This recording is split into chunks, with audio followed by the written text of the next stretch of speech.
Bonjour à tous, aujourd'hui une nouvelle vidéo donc sur Jean-Paul Sartre qui s'intitule L'existence précède l'essence. Donc ça fait référence à un discours qu'il avait prononcé.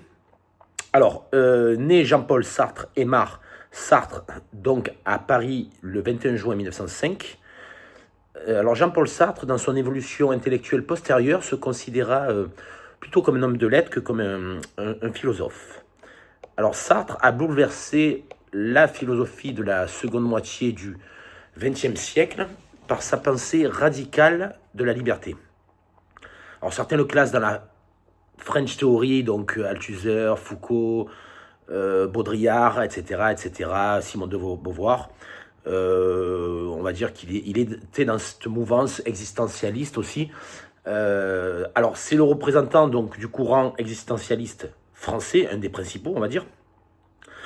Il a repris quand même les travaux de Søren Kierkegaard, donc, mais qui était un existentialiste chrétien. Donc il y a une grosse différence. Hein.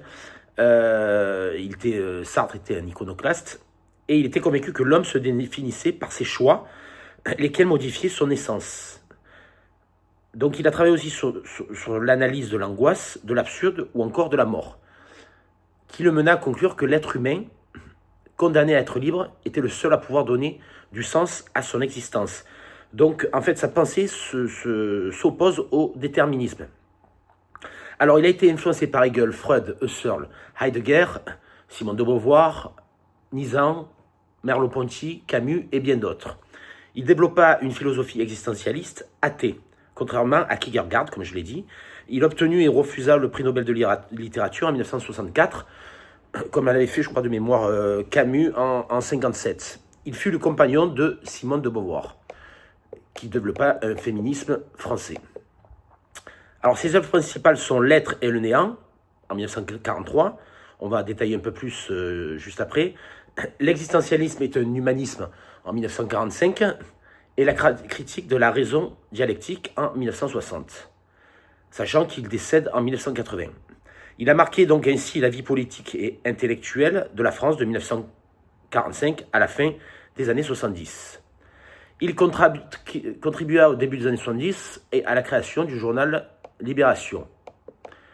Alors, dans la pensée sartrienne, on va dire, on distingue deux grandes périodes dans son œuvre. Donc, il y a une approche philosophique, théorique, axée sur l'ontologie de l'être et le néant.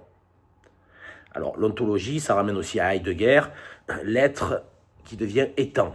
Donc, la science, on va dire, de l'être. Puis une approche plus pratique d'obédience marxiste, où l'auteur cherche à appliquer sa méthode exposée dans la critique de la raison dialectique.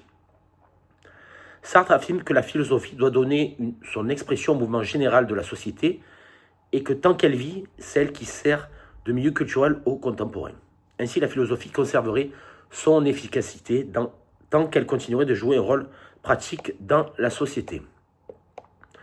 Alors, donc on en vient dans la conférence intitulée « L'existentialisme est un humanisme » du 29 octobre 1945. Sartre développe l'idée que l'homme, n'ayant pas de nature définie a priori, donc contrairement à a posteriori, et il est libre de se définir lui-même par son projet. Qu'est-ce que signifie ici l'existence précède l'essence? Donc c'est le titre de la vidéo. Pour être court, cela signifie que l'homme existe d'abord, se rencontre, surgit dans le monde et qu'il se définit après. Sartre rattache la liberté de l'homme au fait que Dieu n'existe pas. Donc, contrairement à Kierkegaard et d'autres penseurs. Sartre explique que cette liberté implique une responsabilité. Donc, en se choisissant lui-même, l'homme établit un modèle de ce qui vaut pour l'homme en général. Selon Sartre, l'homme est ainsi libre de choisir son essence. Pour lui, contrairement à Hegel, il n'y a pas d'essence déterminée. L'essence est librement choisie par l'existant. Pour ça, on parle d'existence précède l'essence. L'existentialisme de Sartre s'oppose ainsi au déterminisme qui stipule que l'homme est le jouet de circonstances dont il n'est pas maître. Donc, c'est notamment dans les années 70, il était un habituel de se demander ce que penserait Sartre de tel ou tel moment politique ou social. Grâce à son analyse philosophique, ses apports littéraires et ses critiques politiques, le philosophe s'était forgé une réputation d'intellectuel engagé et perspicace, donc ce qu'on appelait l'intelligentsia de gauche. C'est Raymond Aron aussi qui avait écrit sur l'opium des intellectuels. Ses prises de position politiques dans le cadre de ses nombreuses conférences et articles de presse lui valaient la sympathie des classes moyennes.